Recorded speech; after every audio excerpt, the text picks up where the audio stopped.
नमस्कार दोस्तों, welcome to study IQ judiciary. दोस्तों, हम सब जानते हैं कि भारत में पिछले कुछ दशकों में ड्रग्स स्मगलिंग और ड्रग्स एडिक्शन ये दोनों ही हमारे लिए बहुत बड़ा सिरदर्द बन चुके हैं। खास करके हमारा यूथ इन दोनों ही समस्याओं का शिकार होते हैं।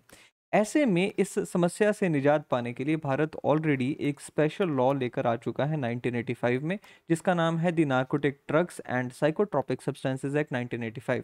इस एक्ट को हम इन शॉर्ट एनडीपीएस एक्ट के नाम से भी जानते हैं। अक्सर आपने अखबारों में इसके बारे में पढ़ा या सुना होगा।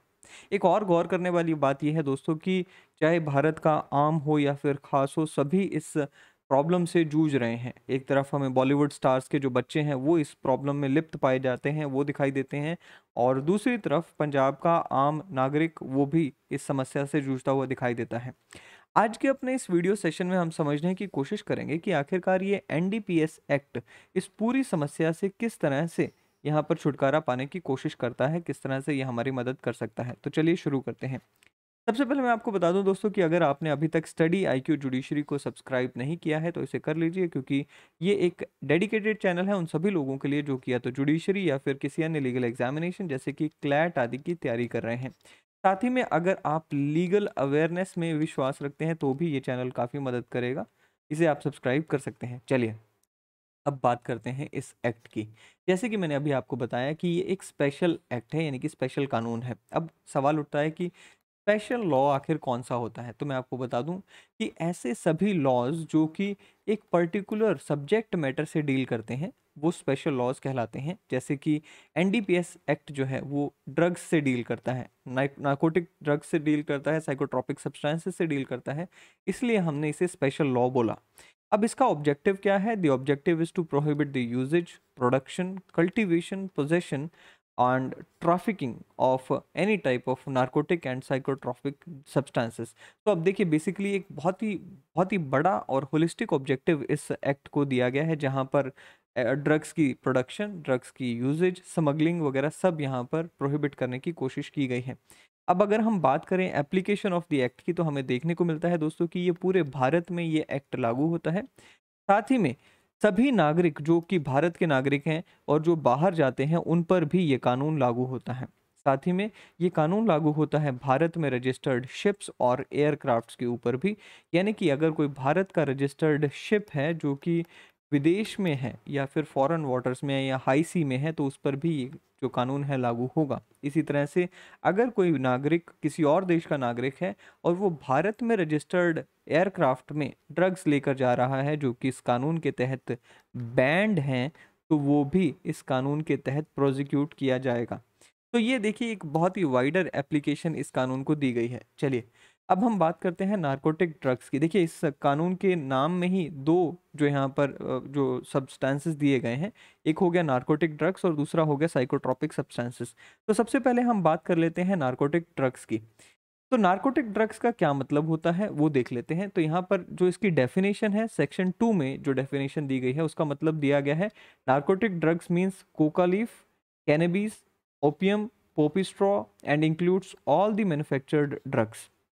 लेकिन अगर हम डिक्शनरी मीनिंग की तरफ जाते हैं तो इसका क्या मतलब निकलता है, चलिए देखते हैं। कहा गया कि narcotic drugs means a drug such as opium और morphine that in moderate doses dulls the senses or relieves the pain and includes profound sleep, but in excessive doses cause stupor, coma और convulsions। देखिए ऐसी सभी drugs जो कि अगर moderate form में ली जाएँ, यानी कि बहुत कम डोज में ली जाएँ, तो आपको एक सेंसेस को आपको रिलीव करती हैं, आपकी जो पेन होती है, जो दर्द होती है उसे ख़त्म करती हैं और आपको नींद की तरफ ले जाते हैं। लेकिन जब आप उसे ज़्यादा डोजेज़ में ले जाएँ तो आपके लिए वो घातक हो सकती हैं। इसमें दोनों प्लांट बेस्ड ड्रग्स भी इंक्लूडेड होते हैं और सिंथेटिक ड्रग्स भी इंक्लूडेड होते हैं। तो ओपीएम आ गया, जैसे कि प्लांट बेस्ड हो गया, हेरोइन हो गया।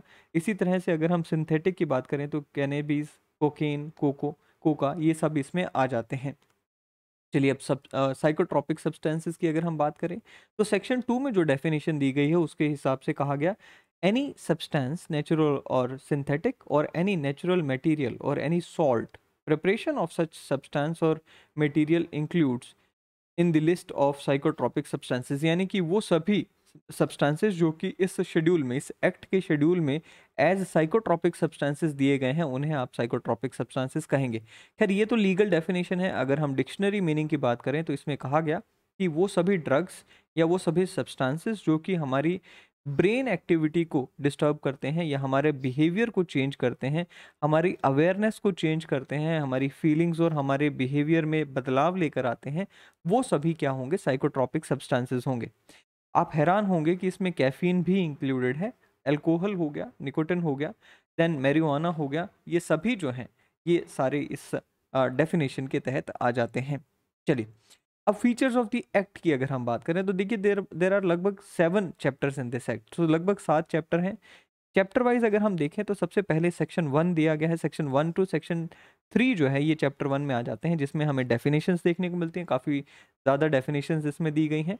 और सेक्शन 3 जो है वो विशेष करके खास है, which provides power to the government, central government को खास करके ये विशेष पावर दी गई है कि सेंट्रल गवर्नमेंट इस एक्ट के शेड्यूल में लिस्ट में ऐड कर सकती है कौन सा बैंड ड्रग है, कौन सा बैंड ड्रग नहीं है। सो बेसिकली कोई भी ऐसा सब्सटेंस जो कि सेंट्रल गवर्नमेंट इस लिस्ट से इंक्लूड करना चाहे या फिर इस लिस्ट से निकालना चाहे, तो वो सेंट्रल गवर्नमेंट को उसके लिए कोई फॉर्मल बिल या फिर अमेंडमेंट लेकर आने की ज़रूरत नहीं है। बहुत ही आसानी से इस एक ऑफिशियल नोटिफिकेशन के तहत ही, ऑफिशियल गैजेट में एक नोटिफिकेशन देकर उस लिस्ट में आप इंक्लूड कर सकते हैं। जैसे मान लीजिए कोई नया ड्रग सेंट्रल गवर्नमेंट के सामने आता है जो कि लोगों ने मैन्युफैक्चर करना शुरू कर दिया, फॉर एग्जांपल सिंथेटिक कोई ड्रग है जो कि लैब में मैन्युफैक्चर होना शुरू हो गया, तो सेंट्रल गवर्नमेंट को अब अलग से कोई कानून पास करने की ज़रूरत नहीं है उसे इस लिस्ट में लेकर आने के लिए। चलिए, अब हम बात करते हैं चैप्टर 2 की। तो चैप्टर 2 में खास करके बताया गया है कि कौन सी अथॉरिटीज़ अपॉइंट की जाएंगी, इस एक्ट के तहत कौन कौन ऑफिसर्स होंगे। तो उसमें बताया गया है कि सेंट्रल गवर्नमेंट जो है उसे खास करके मेजर्स लेने के लिए कहा गया है to prevent the abuse and trafficking of the narcotic drugs, और उन्हें कहा गया है कि आप एक नार्कोटिक कमिश्नर अपॉइंट करेंगे। साथ ही में एक एनडीपीएस कंसल्टेटिव कमेटी को भी अपॉइंट करने के लिए सेंट्रल गवर्नमेंट को निर्देश दिया गया है। स्टेट गवर्नमेंट्स को भी रेलेवेंट ऑफिसर्स अपॉइंट करने के लिए इस एक्ट में कहा गया है। इसके अलावा अगर हम बात करें चैप्टर 2A जो कि अमेंडमेंट के तहत ऐड किया गया है, उसमें एक स्पेशल फंड बनाने की भी बात की गई है जिसका नाम होगा national fund for control of drug abuse. तो बेसिकली इसमें कहाँ से पैसा आएगा? तो इसमें ऐसा पैसा जो कि फाइन्स के थ्रू कलेक्ट होगा या फिर और पैसा जो कि इस एक्ट के तहत कलेक्ट किया जाएगा, वो सारा पैसा इसमें ऐड होगा। चलिए, अब अगर हम बात करें दोस्तों चैप्टर 3 की, तो वो बात करता है, it deals with the prohibition, control and regulation of narcotic and psychotropic substances. जैसे कि अगर हम बात करें सेक्शन 8A की, 8A prohibits prohibition of certain activities relating to property derived from offences.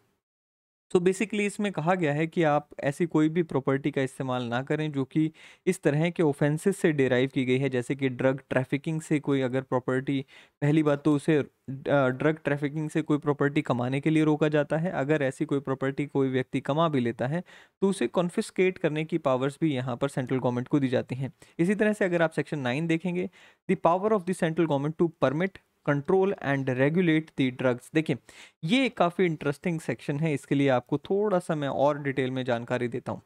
आप सब जानते हैं कि आपने सुना होगा बेसिकली कि भारत में 3 ऐसी स्टेट्स हैं जहाँ पर ओपीएम की जो है खेती की जाती है, यानी कि अफीम की खेती लीगली की जाती है। अब ये जो परमिशन है ना दोस्तों, ये सेक्शन 9 के तहत सेंट्रल गवर्नमेंट देती है। सेक्शन 9 वो सेक्शन है जो कि सेंट्रल गवर्नमेंट को एम्पावर करता है कि वो इस तरह की परमिशन दे सके। अब है क्या, देखिए, एनडीपीएस एक्ट में यहाँ पर जैसे कि मैंने आपको बताया कि परमिट और रेगुलेट करने की यहाँ पे जो है पावर सेंट्रल गवर्नमेंट को दी गई है। अब क्योंकि हमें ओपीएम चाहिए होती है for medicinal and scientific purposes, इसलिए इसे ग्रो करना ज़रूरी है। तो सेंट्रल गवर्नमेंट क्या करेगी?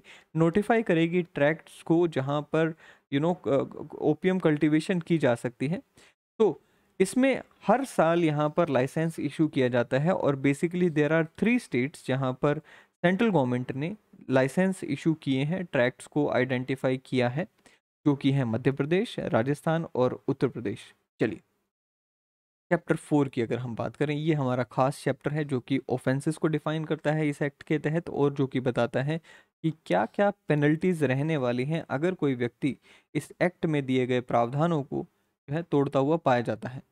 देखिए, सबसे पहले तो यहाँ पर अगर हम बात करें दोस्तों, तो ऑफेंसेस में क्या-क्या आ जाएगा? इसमें सभी कुछ यहाँ पर इंक्लूडेड है: production, manufacture, possession, sale, purchase, transport और इम्पोर्ट, इंटरस्टेट इम्पोर्ट हो गया या एक्सपोर्ट हो गया, और use of narcotic drugs and psychotropic substances. So offences में ये हर तरह के सब्सटेंसेस में इंक्लूडेड है। अब इसमें होता क्या है? इसमें बेसिकली क्वांटिटीज़ डिफ़ाइन की गई हैं। अभी थोड़े दिन पहले एक वायरल वीडियो भी हमने देखी थी, हाई कोर्ट एक जज थे हाई कोर्ट के, वो यहाँ पर पूछ रहे थे कि क्या ये एक कमर्शियल क्वांटिटी है या फिर नहीं है। तो बेसिकली यहाँ पर 3 तरह की क्वांटिटीज़ रहती हैं और उस क्वांटिटी के हिसाब से आपको सज़ा दी जाती है। फॉर एग्जाम्पल, आपके पास हो सकता है किसी व्यक्ति के पास स्मॉल क्वांटिटी में कोई ड्रग हो। अगर ड्रग्स स्मॉल क्वांटिटी में पाया गया है तो rigorous imprisonment of up to 1 year दी जाएगी, साथ ही में 10,000 रुपये का फाइन यानी कि जुर्माना लगाया जाएगा।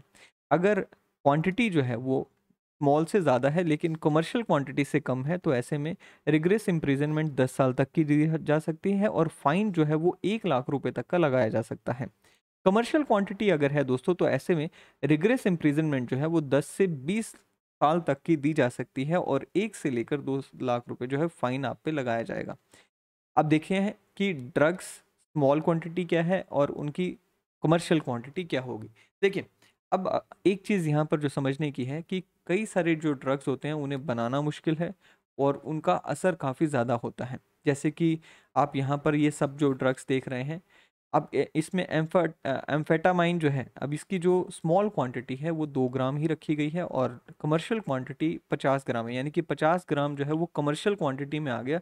उसे आप सेल करने के लिए अगर आपके पास वो पाई जाती है तो ये माना जाएगा कि आप एक ड्रग स्मगलर हैं और आप उसे सेल करने के लिए ही लेकर आए हैं। एनी हाउ, सो ये जो क्वांटिटी है ये आप स्मॉल क्वांटिटी है और ये जो है वो लार्ज क्वांटिटी है यानी कि कमर्शियल क्वांटिटी है, और इसके बीच की जो क्वांटिटी होगी उसके लिए भी हमने अभी सज़ा देखी। तो ये पूरा चार्ट है, इसमें आप देख सकते हैं हेरोइन की अगर हम बात करें तो 5 grams is the small quantity and 250 grams is the commercial quantity. इसी तरह से अगर हम गांजा की बात करें तो 1 KG is the small quantity, 20 kilo जो है वो है कमर्शियल क्वांटिटी, इसके बीच का जो है वो अलग से क्वांटिटी हो गया। तो ये यहाँ पर पूरा चार्ट दिया जाता है जिसके तहत आपकी सज़ा भी डिफ़ाइन की जाती है। चलिए, नाउ चैप्टर 5 की बात करते हैं। चैप्टर 5 क्या कहता है? Lays down the procedure to be followed in cases under the act and steps to be taken by the concerned officers. तो बेसिकली देखिए दोस्तों, इसमें प्रोसीजर बताया गया है कि एक ऑफिसर को इशू वारंट अगर इशू करना हो सर्च एंड सीजर के लिए, तो कब उसे परमिशन मिलती है, कब वो इशू कर सकता है, कौन ऑफिसर वो इशू कर सकता है। जैसे कि सेक्शन 41 की ही हम बात करें तो कहता है जी, power to issue warrant and authorisation. तो इसमें मेट्रोपॉलिटन मजिस्ट्रेट हो गया या फिर मजिस्ट्रेट ऑफ फर्स्ट क्लास हो गया या फिर magistrate of second class specially empowered by the state government हो गया। ये सभी जो हैं वारंट इशू कर सकते हैं for the arrest of any person whom he has reason to believe to have committed an offence punishable under this act. इसी तरह से सेक्शन 42 की अगर हम बात करें तो सेक्शन 42 पावर देता है of entry, search, seizure and arrest without warrant to a large number of officers. को एक बहुत ही बड़ी क्लास ऑफ ऑफिसर्स है जिनको सेक्शन 42 में ये पावर मिल जाती है कि वो किसी के भी घर में सर्च कर सकते हैं, एंटर कर सकते हैं, सीजर कर सकते हैं, विदाउट वारंट जा सकते हैं। इसी तरह से सेक्शन 52A की बात करें तो किस तरह से ड्रग्स को जिनको जब्त किया जाता है उन्हें डिस्पोज ऑफ किस तरह से किया जाएगा उसके बारे में भी इसमें बात की गई है। अगर हम सेक्शन 52A की ही बात करें तो 2-3 दिन पहले आपने देखा भी होगा कि एक न्यूज़पेपर में इससे जुड़ा हुआ एक आर्टिकल भी आया हुआ था, जहाँ पे गवर्नमेंट ने लगभग 30,000 किलोग्राम जो है ड्रग्स को है उसे डिस्पोज ऑफ किया था। चलिए, chapter 5A forfeiture of illegally acquired property. देखिए, अगर कोई व्यक्ति ड्रग्स के इस ट्रेड में जाकर कोई प्रॉपर्टी को एक्वायर करता है वो भी इलीगल है और उसके लिए भी यहाँ पर चैप्टर 5A में विशेष प्रावधान दिए गए हैं। सबसे पहले तो प्रोहिबिट किया गया है कि आप ऐसी कोई प्रॉपर्टी को एक्वायर नहीं कर सकते और अपने पास रख नहीं सकते। दूसरा है कि इसमें प्रॉपर प्रोसीजर दिया गया है जिसके तहत आइडेंटिफाई किया जाएगा कि ये प्रॉपर्टी को किस तरह से एक्वायर किया गया, और अगर ये पाया जाता है कि ये प्रॉपर्टी को इलीगली एक्वायर किया गया है, इस एक्ट की कॉन्ट्रावेंशन में जाकर एक्वायर किया गया है, तो उसे फ्रीज करने का अधिकार यहाँ पर दिया गया है। चैप्टर 6A की अगर हम बात करें दोस्तों तो ये मिसलेनियस चैप्टर है which talks about let's say section 69 की ही अगर हम बात करें तो ये कहता है कि अगर किसी ऑफिसर ने इस एक्ट के तहत गुड फेथ में ये विश्वास रखते हुए कि भाई वाकई में किसी ने कोई क्राइम किया है और कोई एक्शन लेता है, तो वो ऑफिसर के ऊपर कार्रवाई नहीं होगी अगर वो ऑफिसर गलत पाया जाता है। फॉर एग्जांपल एक ऑफिसर को लगता है कि मिस्टर ए जो हैं वो इलीगली ड्रग्स को लेकर जा रहे हैं। मिस्टर ए के ऊपर शक होने की बिना पर ऑफिसर ने उन्हें चेक किया, लेकिन ये पाया गया कि मिस्टर ए के पास कोई ड्रग्स नहीं थे। ऐसे में सेक्शन 69A उस ऑफिसर को ये प्रोटेक्शन देता है कि उनके खिलाफ कोई कार्रवाई नहीं होगी। सेक्शन 71 की अगर हम बात करें तो power of the government to establish certain centres for identification treatment etcetera of addicts. तो बेसिकली जो नशे के आदी हो जाते हैं, जो एडिक्ट्स होते हैं, उनके लिए यहाँ पर आप स्पेशल ट्रीटमेंट सेंटर्स बनाने की पावर पाते हैं। इसी तरह से 73 जो है वो बार ऑफ जुरिस्डिक्शन, जो कि कहता है कि कोई भी सिविल कोर्ट जो है उनकी यहाँ पे जुरिस्डिक्शन लाई नहीं होगी। Shall not entertain any suit और proceeding against any decision made और order passed by any officer. So basically अगर इस एक्ट के तहत किसी ऑफिसर ने कोई डिसीजन दिया तो वो सिविल कोर्ट में उसकी कोई जुरिस्डिक्शन नहीं होगी।